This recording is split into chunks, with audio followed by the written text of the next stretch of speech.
来看野柳国小长期咧推动海洋教育，即间个特别甲北科大团队合作规划文化教育体验馆，伫咧今仔日11月14正式成立。未来嘛，希望透过体验馆来提供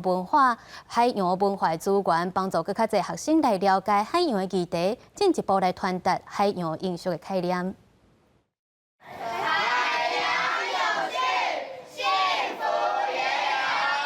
野柳国小学生仔甲老师欢喜迎接永续海洋文化教育体验馆的成立。体验馆内底紹解野柳當地民俗、海洋文化，佮有豐富的自然地形，希望讓學生仔認捌家己故鄉的海洋文化。讓囡仔呢，先在地先學了較在北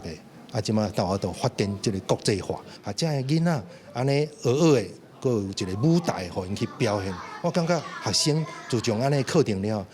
變了較有自信。野柳國小教導主任表示，因自民國85年就開始推動海洋教育的課程，就是希望透過帶囡仔走入大自然來了解實際的海洋生態。另外，這屆北科大團隊師生也協助體驗館的規劃設計課程，因閣把海洋廢棄物這的材料摕來再利用，希望把海洋的永續觀念傳予學生仔了解。 主要的海廢吼是這個野柳遮真大的環境上的問題啦吼，所以我們都想講是不是有啥物方法會使或者廢料會使做一寡再利用，或是講做用德性的